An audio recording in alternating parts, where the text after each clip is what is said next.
Hi, everyone. Welcome to another Transformation Mondays. I am so glad to be here with y'all at the top of your week. I'm hoping that you're going to have a wonderful, abundant one. I'm sure you will.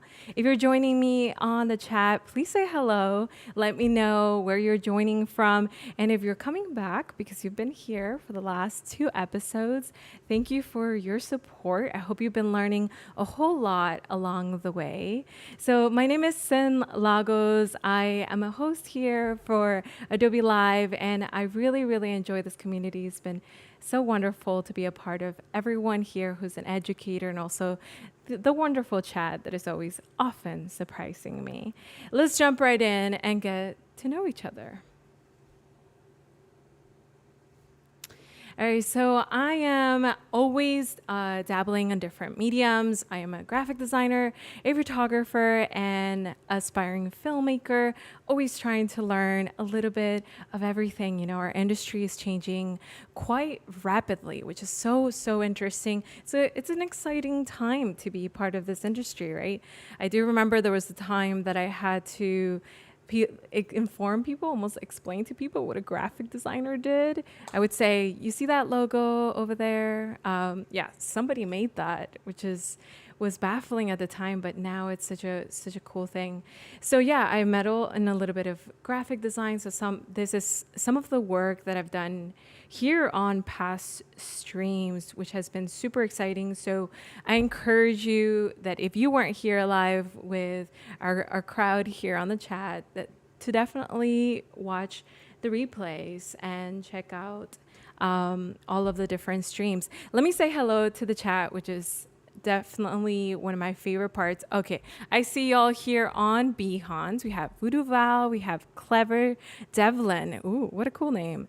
Alessandra Lopez, Uma Corn, always on the chat, staying cool. All right. And I'll be checking the YouTube chat too, but Voodoo Val is my helper today. So she's being the awesome sauce on the chat. All right, so today we're gonna chat a little bit about street photography. I kind of went all the way down here. This is my website. So I want to talk about street photography. It's one of my first, I would say, loves into the world of visual language, which has been such an interesting medium medium for me to explore. But I think a lot of us in today's day and age have dabbled with photography in one way or another. And for me, the streets was kind of a perfect welcoming space for me to explore composition, layouts, different exposures, color palettes.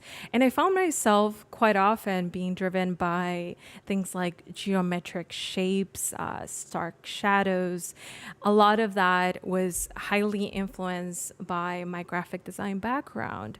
So it's really interesting. I love advocating for artists to always allow themselves to explore and experiment in different mediums, because I allowed myself to do that. And today I have so many different skill sets under my belt that I continuously try to merge and have them speak to one another. I continuously try to find a new way to tell a story via those different mediums.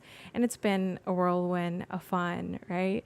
So today we're going to explore how I edit some of these images, particularly how I focus in on editing out obstructions, things that maybe are distractions to my very unprepared, I would say, maybe not unprepared, but street photography can be a bit unpredictable, right? So what that results in is in photos that may not have everything exactly as you wish if you were to be photographing within a studio space, right, where you can control the lighting, you can control all the little elements that may be present. We try as much as we can to attempt at a really clean slate, right? Like you see some of these images here. Life does have a beautiful way of kind of coming together. You know, I spotted this fella here just standing there with the exact same color palette as the bricks here that are so abundant in Chicago, in the Chicago neighborhoods. And I just thought that was so peculiar. And then you have the stop sign here that also has a color palette. And then we have the opposite color here, something cool. So something like this, one might say, well, maybe this is an obstruction, right? Because it is actually, let me show it up here so it might be a little bit more visible. It is actually in front of my subject here.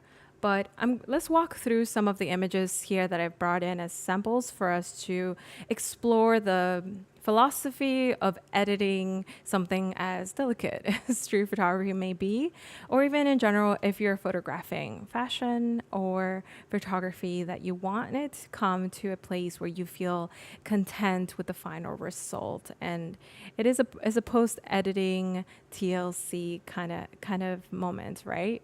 So let's jump in here into Photoshop. So I'm playing with Photoshop Beta. I'm enjoying Photoshop Beta. All of these tools are available also in Photoshop at the moment. We won't be exploring anything too exclusive. If you have Photoshop running, that should be fine as well. Okay. All right. So on the chat, we have Naive joining us. Also, cool. I'm trying this new thing where I have one of my tablets. Turns out it's kind of tiny, but it's handy, you know? Honestly, it looks like a launch pad in here. It's like so many cool screens. All right, let's jump into the photos. So I'm gonna drop in some photos here. All right, I dropped them all in here. We're gonna start with this wonderful image that I took in Italy. And I loved it because at first sight, the first thing that drew my eye is that graphic design perspective. I really enjoy seeing patterns. So this brick is actually, this pavement, it's very peculiar. I don't see it everywhere. So in Italy, a lot of things were made by hand. They're old, they're historic, right? So there was something very peculiar about seeing passerbys just walking this very historic I don't know, sidewalk. It's very different from what you see in the city. So I do like it. There's something there, but then there's a few obstructions here. Things that I feel like can make this image better is approaching it from a point of view of, okay, there's a lot of pattern here. Maybe I want to create less distractions and allow the viewer, I think about my viewer a lot, allow the viewer to have space to consider the subjects and the pattern and nothing else, right? So the closer I look, the more I find random things here. So I find this fella here, which is against this, oh gosh, the Spanish word comes to my head, but not the English word. But yeah, so this is already pretty complicated. When it comes to removing elements, you have this sense of assessment, right? Is this going to be a simple edit or is this going to be kind of complicated? If I want to remove those little dots right there so the pattern of the floor is even cleaner, I feel perfectly comfortable doing things like that. We have here a bit of trash.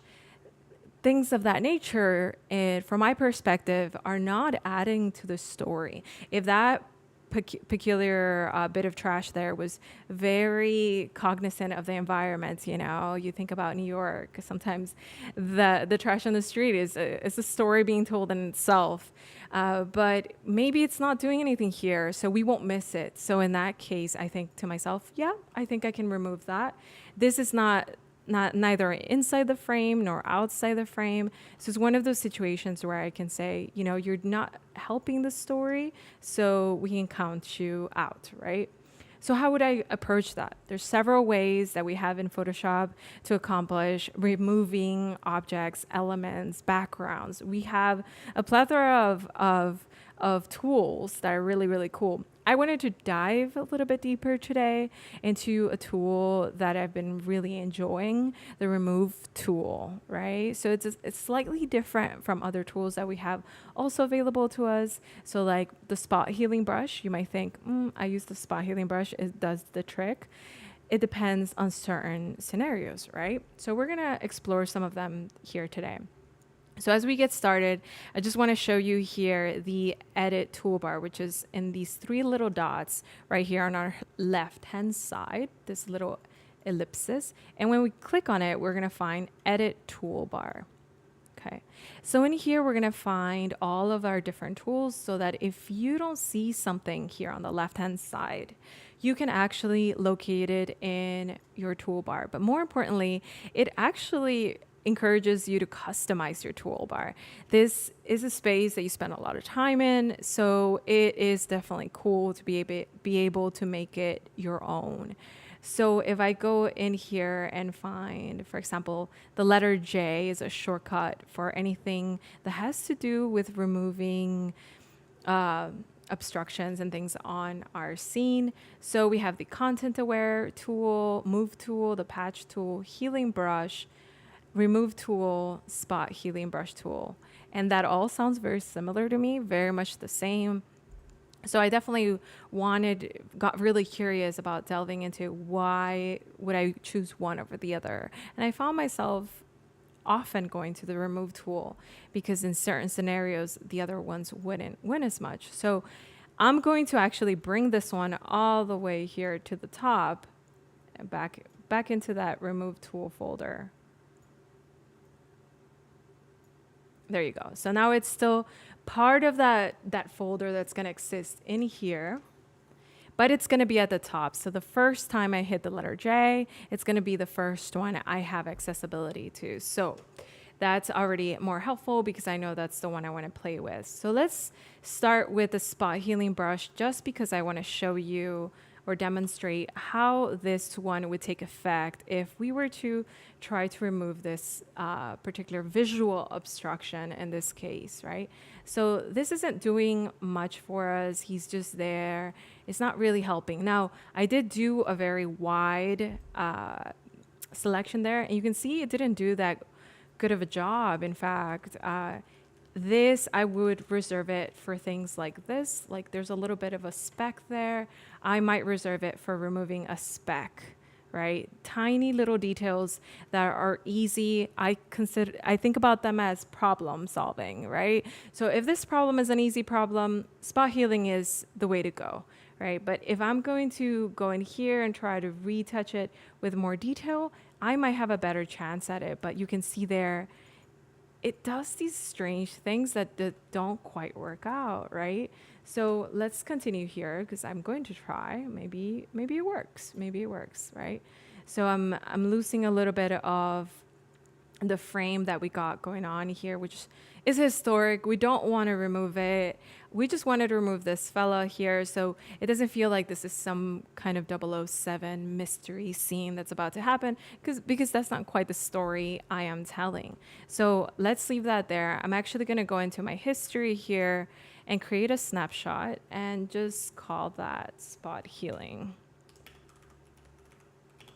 Let's move this over. All right. So I'm going to call this spot healing.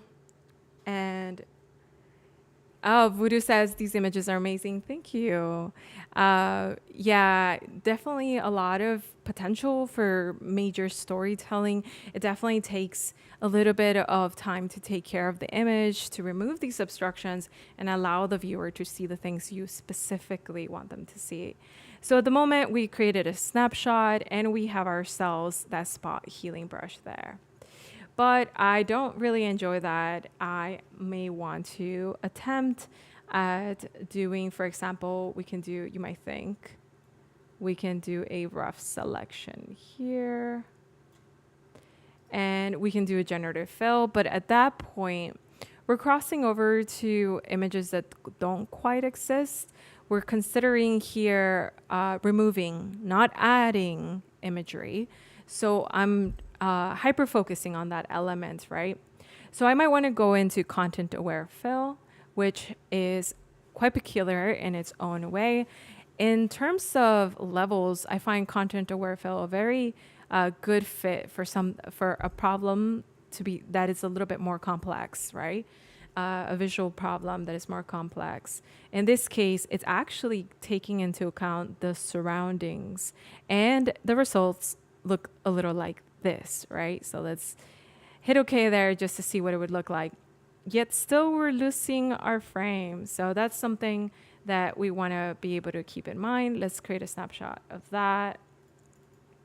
And so it's content aware fill. All right. Go back to our first one and select the remove tool. So we're going to select the remove tool and do a rough remove there. And did you see what just happened there? That kind of happened super fast, but it kept our frame. And in fact, it was able to consider some of the shapes that are a little bit more complex, right? And maybe it didn't do it completely, but again, these are tools. So we are a big variable to how these tools function. They're not just there to get the job done with you in absence, right? So we can actually ask it to, hey, can we bring this back? And if you notice there, so it had that little fragment was missing there. So I didn't switch tools. I just had the remove tool. I know it's called the remove tool, but it has a hidden secret. It can actually add back those lines because it understands this is powered by AI. So it has this complexity of understanding that you're actually trying to maintain those lines, right? We're trying to remove with context in mind. We're trying to remove in a way that is smart and it's considerate almost. Yeah, that sounds a little bit human, but it is considerate of the things that are surrounding it.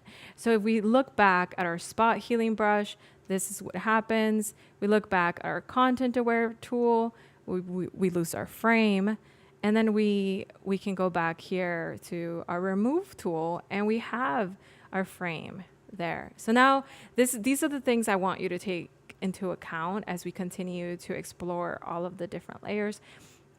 And so I'm going to go in here and continue to remove some of these elements. And this time I'm just going to hit the letter J as opposed to navigating to my toolbar. So now I can hit the letter J and I'm going to get the removal tool because we put it at the very top. If I hold Shift J, I will be able to navigate all those different tools, right? So Shift J, you can see that. And you can also see up here our panel changes because our properties for that particular tool also is changing. So we want priority to our remove tool, and I can just hit the letter J and it goes to that particular one, right? You can see the order right here. All right. So I'm going to remove this. And again, when you're thinking, is this going to help me?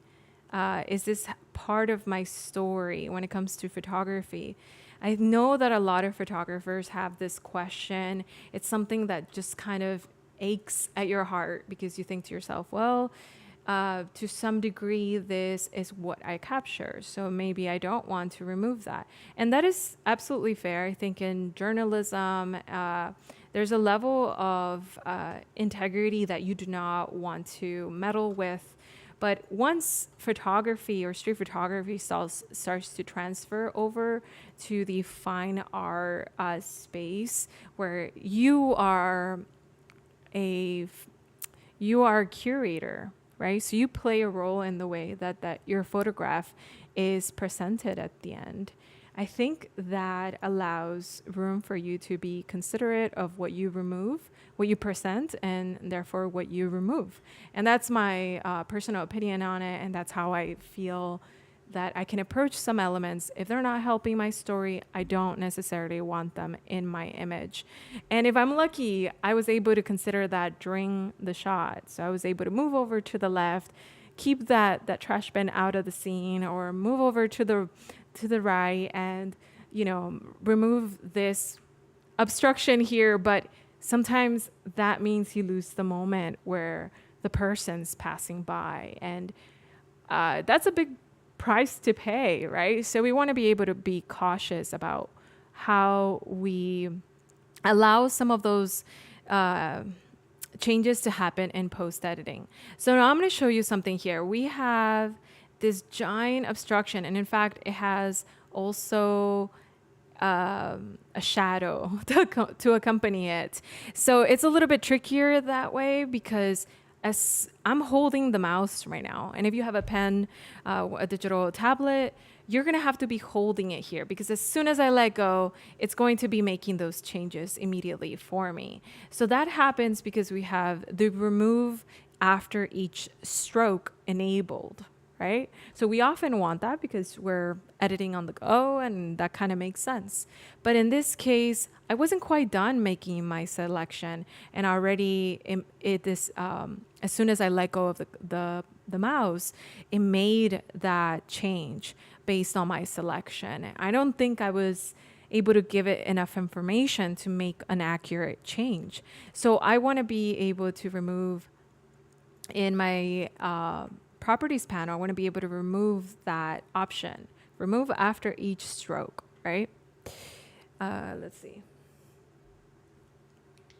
Rick Adam from Canada, you have a little icon there, so I'm gonna go with that. He says when all the superfluous, sorry, my bilingual language there, materials removed, I believe the image becomes stronger. Yeah, there's something there, right? So there's something to be very considerate of as a photographer. And I want to be able to encourage that in photographers because I think oftentimes that is a point of debate. And I think it's a fair debate. And I think it's fair for folks to land on different sides of the fence, right? As we remove a fence here. Let's see. So I'm just kind of sort of drawing the fence. I can also just do a wider edit. And as I think about me removing this, I think about the background. I think, oh my God, this is okay. From 0 to 5, 5 being more complex. I think this is a pretty complex problem because we have all of this brick going. Not only is it a pattern, but it's also going in different directions. At some point, it skews here. So I don't know what I might get, but let's see how it works. And let's check this mark here. You see, I let go, my hands are up, I let go, and it still hasn't activated because this time we are not removing after each stroke. We're gonna have to click this little check mark here and it's gonna do the work. Now, it didn't do an incredible job because again, from 0 to 5, this is very much a 5, right? So we're going to go in here and help it a little bit and try to select some of these areas. And again, I don't have that selected. So at this point, it becomes cumbersome to be checking the mark. So I'm going to enable that once more. And I can go in here and then decide, this could be a little bit cleaner, something like this. And oftentimes, even things like this, I think, well, maybe if I was here yesterday, this fence might not have been here anymore. Maybe this floor could have been a little bit, cleaner, or something could have happened if I was here yesterday or tomorrow or a few hours later or a few hours earlier, right? Less pedestrians walking past. So I think I'm very forgiving on the dirt that the floor may have. And sometimes just by removing that alone, which I could spend a lot of time here, it gets a little bit, you get lost in the process here. Even by just doing that, it cleans up the scene to convert it to something that starts to look this clean, right? So revisiting some of these images here, like I have some speck here, but I thought that was actually, I like that. I like that contrast, but there was a bit of trash here, and I don't really recall because this is a much older photo, but you can start to see certain things as you're taking photos, that you don't like, and you think, maybe I can remove those lines, but maybe those lines are helping my story. And in this case, they were. So I decided to keep them. But that image looks really, really clean. And sometimes it's just because I remove a lot of the tidbits of trash that were there for no reason at all, right? So sometimes some urban environments may benefit from that, but because it's just kind of part of, it's kind of part of the expectation that you would have entering a space like that. That's a little bit more, I don't know, less minimal, I suppose. So those are things that I think about quite a lot. And of course, at the end, I have room to crop and remove things in that fashion. So I will go back to my history here. And this is the before and how we had all of these elements. We had the trash, we had our fella in here, and down here is our after, and that's way better. That looks a lot cleaner. And in my opinion, I can even go in here and do a little bit of cropping, decide a ratio that feels maybe cinematic and it starts looking really cool here, keeping some of that fence and including my subject matter in the cross of that rule of thirds, right? I love things like this, like a sign that can be very telling to the location they are in, right? If I don't tell you that this is Italy, you might not know it until you see Italian in some degree, right? So it's really interesting in that way. So let's say I crop that in, and we have a cleaner photo, which I think, let me just remove that so you can see what that would look like. Rick says, but if people were neater, we wouldn't have to remove all the trash they leave behind. I know it's so interesting, right? But that's kind of the peculiar element of street photography that you might enter. I've been to Canada. It's fairly neat, you know? So you might enter a space, but actually something that shocked me about Canada was how low everything was lit, right? So like I went to a park, and I thought, oh my God, this park is closed. But no, it's just, there wasn't I don't know, a ridiculous amount of light. And that made sense in some way. That kind of really made sense. And so that's interesting, stepping into different cultures, the kind of things that you might enter into. Sometimes that complexity could be what you want to show off, right? So before I kind of go on here, let's move on to our next photo here. So in this scenario, this is Central Park. We have a really special moment. Here we have maybe friends, couple, whatever the case, they are in their own moment. And I like that. I love their environment. I really like the lens I had in that moment because it bokeh'd a lot of the background, which was nice. Oh, let's bring this back. So something I didn't do in the previous one that you might have caught me, because hopefully you do this in your own workflow, is making sure that it's non-destructive. Your workflow, non-destructive means that you always have an opportunity to go back to your original image, original artwork. So that's really helpful in our process, right? So forgive me for not saving right now because I'm not going to save, but that's okay. That's okay. This is all for y'all and that's it. So, okay, we're going to create a new layer to make sure we are working non-destructively. All right, tough word right there. So we're going to use our remove tool to remove a couple of these items. Now, I want to show you some of the things that make this workflow a little bit more practical. So for example, I am looking at this image and I'm finding some obstructions here. Oops. Whoa, we went into the depth of the pixels. Okay.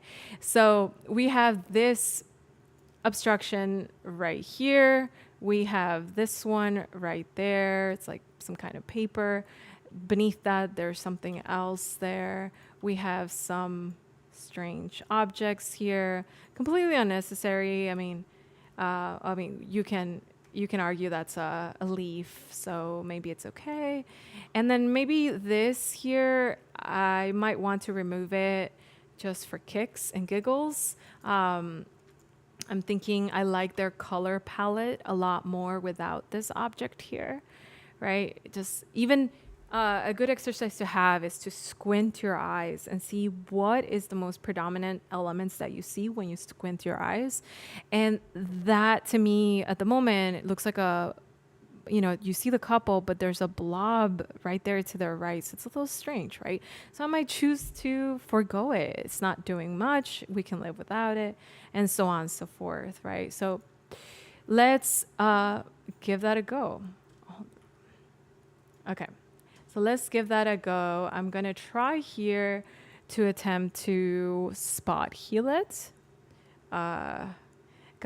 Spot healing has come a long way. However, I think in terms of removing elements, it's not working, right? So again, spot healing is very much for tiny spots. Not a whole giant spot, but tiny little specks that might work out in your favor. But I don't think this is the job for spot healing.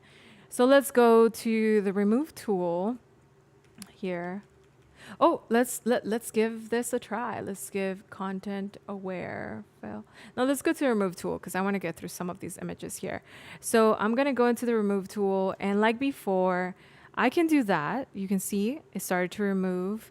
Now, what's behind this sweater? Like, what are we going to find behind that when I start to think about the complexity of this visual problem? I think there's bricks back here, there's cement, and then there's this complex part where it's her clothes, it's her figure. So it might get tricky there, right? So we'll see how it does. It bears with this complex visual problem.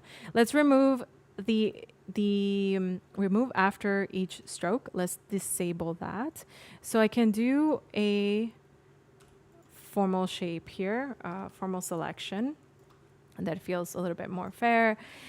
The interesting part for me as the tools in Photoshop being one of my favorite apps, it's the Jane of all trades. It's just awesome. It's always been so cool for everything.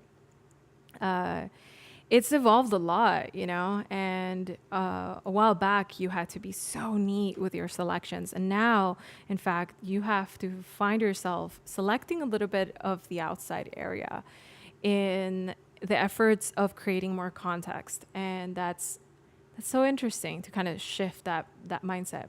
All right, let's press select there. So that was kind of not it, right? So let's see how it did here. So it had a hard time here on this section. What's interesting is because it's AI driven, the results are often different each time you try.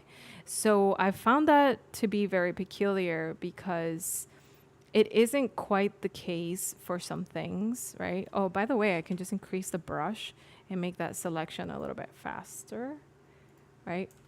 We might have to make this in small selections. So let's give that a go because I can understand there's a really complex shadow here. We have this one. We can just go over that area here and press OK again. See if we have a better chance. Now let's enable this back. And let's see, we have. That's so funny because when I did it earlier, it had a easier time. So sometimes it's a matter of if you're having a hard time with it, potentially a pro tip here is to reset and retry again because it might have an easier time understanding that this is in fact a shadow, right? Like things like this. It's a bit stubborn at the moment. It's like not willing to let it go because it doesn't understand that it's not part of the scene. So that's something to consider, right? Like that's a pretty complex job right there.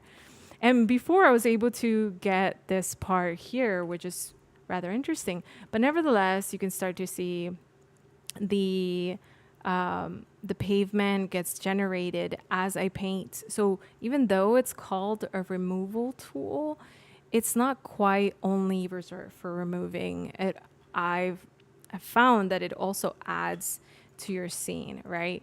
So let's reset here just to be sure that we can play with that a little bit later and see if it gives us an easier time.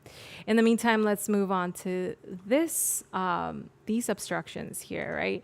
So I can choose this individually, or I can do a trick that I like to do is I like to disable this, remove after each stroke, and make the selection of all the things I want. Now, of course, that can be that can result in a very complex set of information for the remove tool, but sometimes things like this, it can handle pretty well. So let's say I select several things there, and now I hit maybe remove that little shadow there, and now I hit the yes, and you can see in that scenario, it did a wonderful job. Even though there were different things altogether, it did a pretty good job. It left a bit of color here from the blue jeans. But other than that, it's not necessarily a bad selection. I can see it has potential to be taken care of a little bit more, right? So I can do a little bit there, and that already looks much better, right? Let's go back. That already looks much better than here, right? Yeah, I think that looks better. Rick says, sometimes after the remove tool, I'll try the clone stamp tool or the clone stamp in the vanishing point filter. Yeah, the clone stamp tool, I think I would say is one of the first ones that we had access to. And it's still till this day such a foundational tool because it's in the way that it functions, right?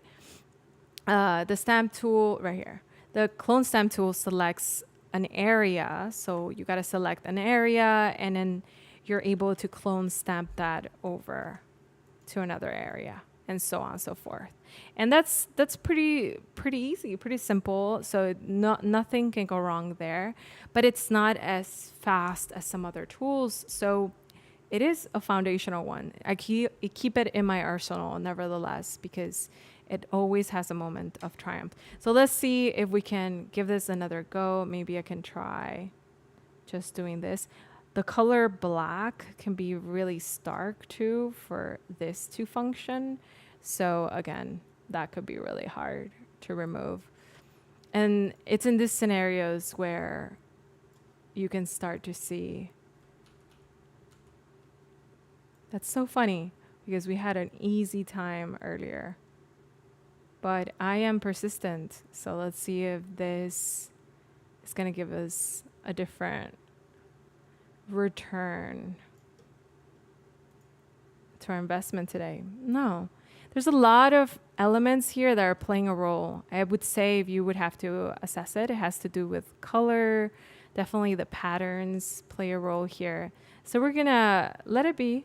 Let it be. That's okay. We still nevertheless improved it from this to here, from this to here. Yeah, there you go. All right, let's move on to our next photo here. So another scenario that I love, I love the lighting here. It was just such a relaxed evening, and it just had this sort of aura where everybody was just in a very casual mood. And I love that. I love the little interactions I was discovering. So I'm going to take a look at this image, and I think of this scene right here. Let's zoom in. This is one of those situations where I remember my professor saying, even in graphic design, she said, if it's not out of the frame on purpose, and it's not quite in on purpose, it shouldn't be there at all, right? And it's kind of one of these scenarios where, like, maybe you post a model in a certain way where, like, their arm is out of the frame, but maybe you did that on purpose. Maybe that half the face situation, that's on purpose. But in this case, nope, it's not serving us. So it's going to be out, right? Same with this fella here. I add context to my bokeh background, but I like people to be a little bit more complete. So you have them here and somebody going up. That's neat. I like that. And this here kind of looks a little bit like a strange shape. It's not doing much for us. Again, it's bokeh'd, so it's possible we can remove that too.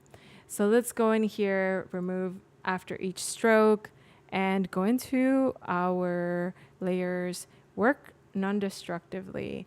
And very important, sample all layers, because we don't want, if we don't sample layers, it's gonna try to sample here, but it says actually that's an empty layer. There's nothing there. So if you run into that, that has to do with this little button right here, sample all layers, right? And this way we can work non-destructively.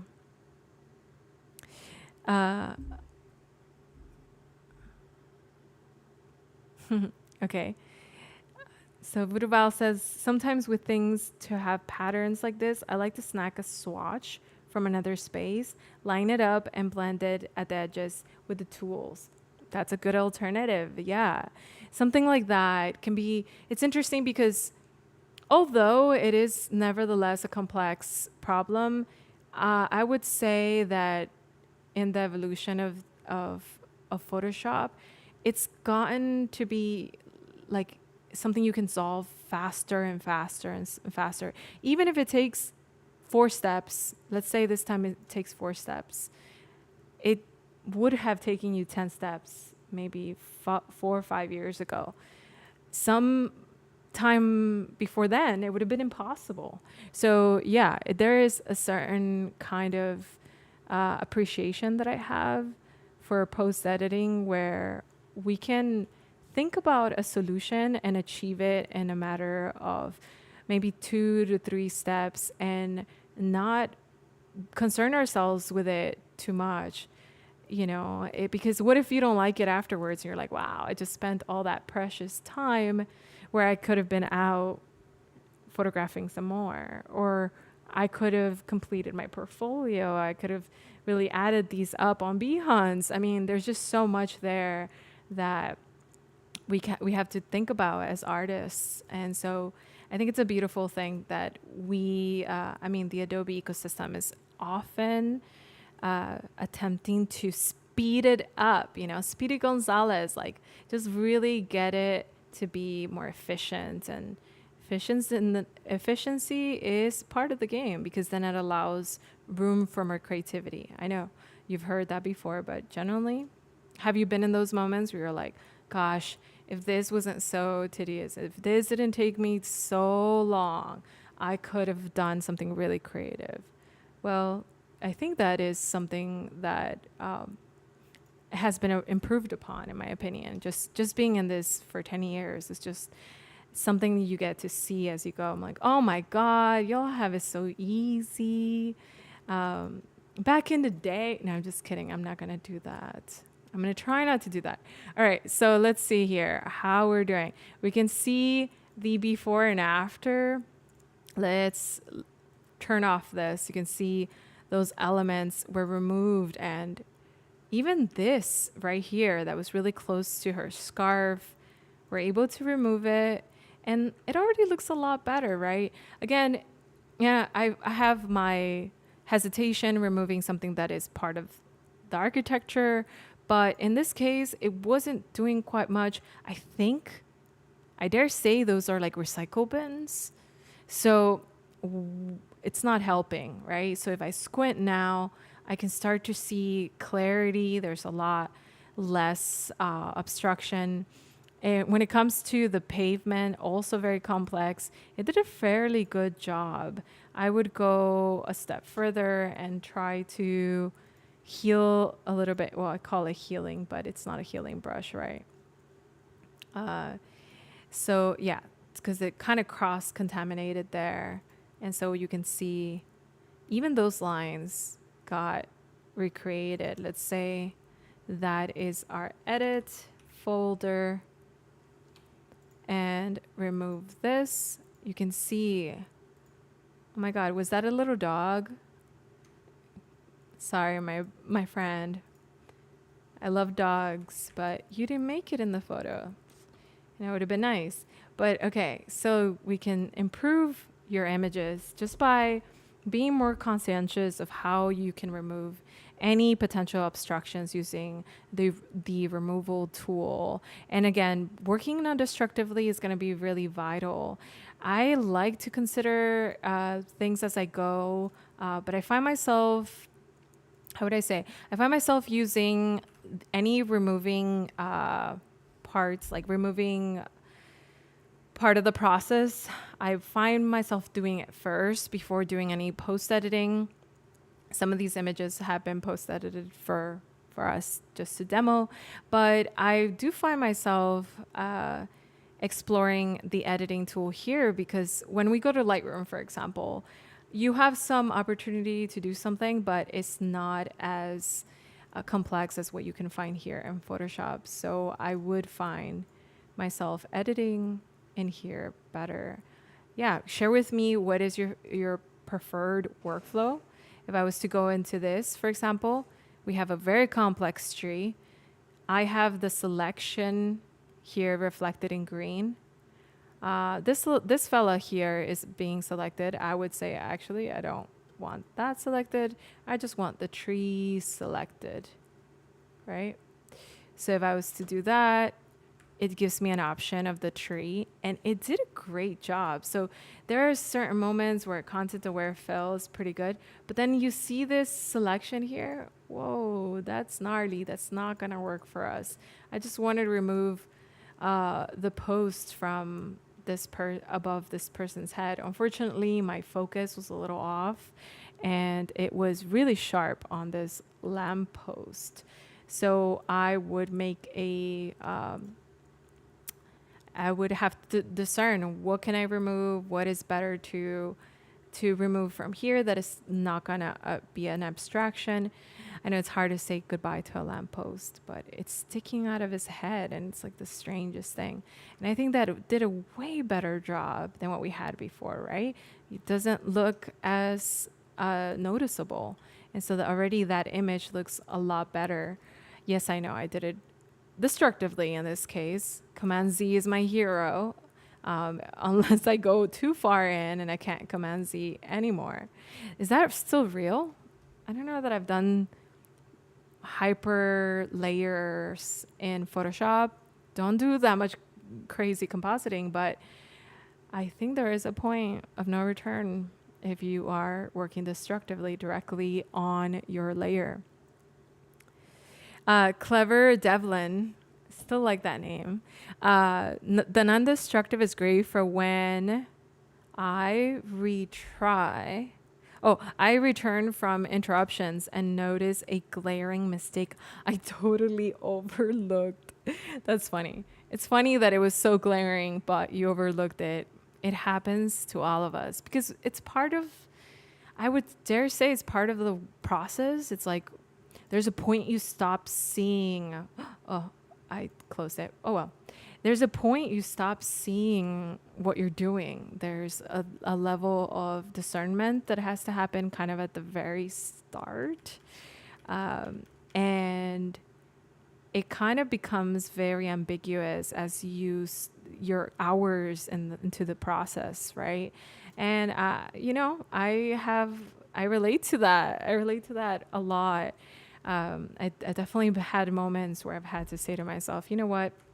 I need to step away and revisit this a little bit later, especially in design, but in post-production for photography, it often happens too because the edits are so subtle, right? Like everything is a little delicate.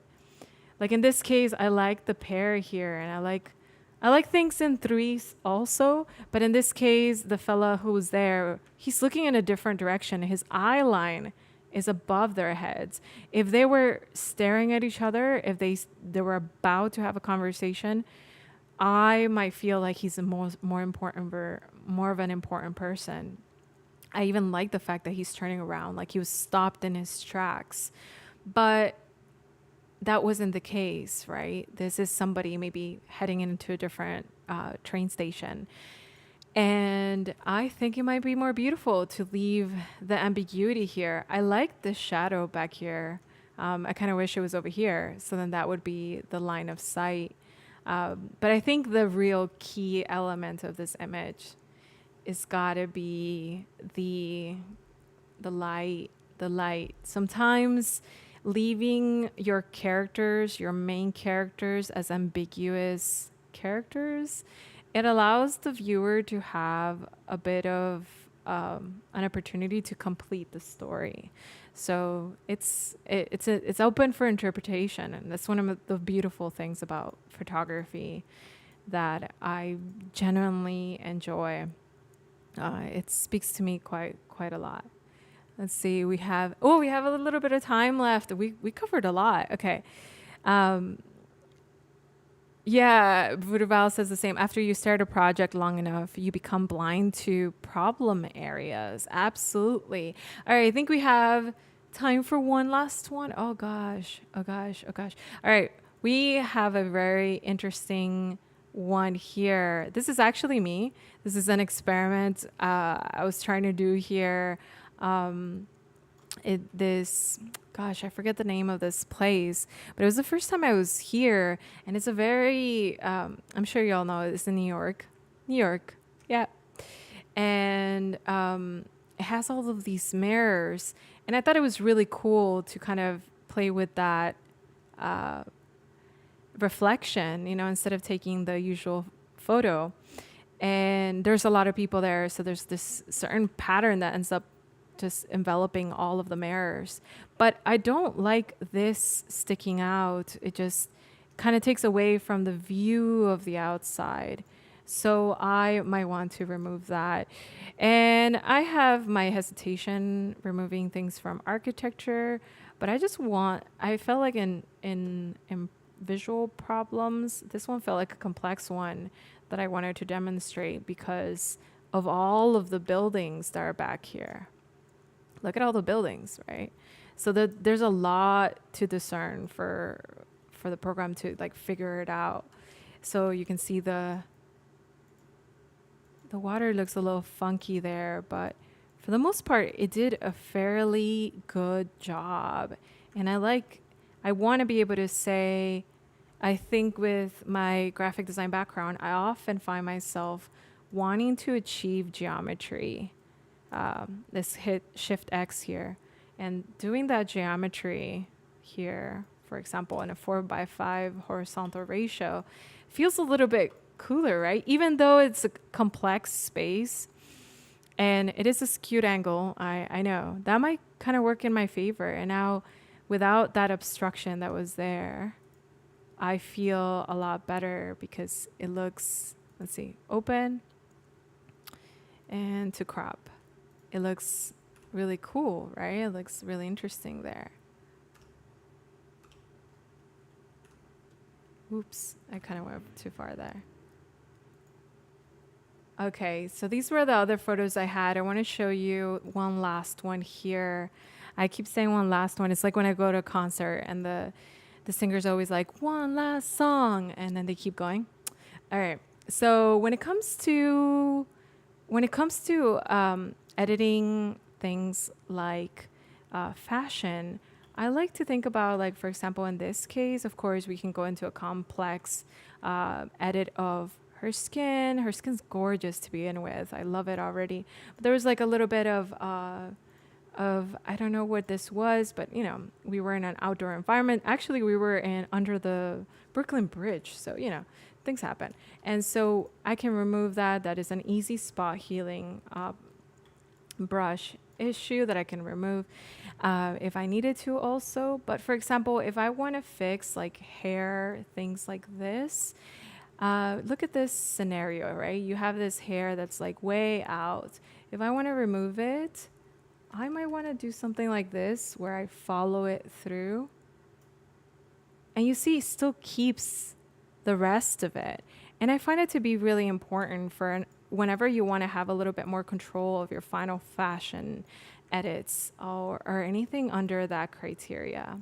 So again, this was a lot of fun, y'all. This has been so cool to always be part of experimenting here live with everyone and exploring different transformations, right? Like, I think part of what I love to encourage in myself and everyone out here in the chat is to experiment and find ways to transform something that you already know, like, for example, your final artwork, but also your workflow, right? Let's continue to find new ways to transform your workflow, speed it up, learn your tools in depth, and yeah, so my name is Sin Lagos.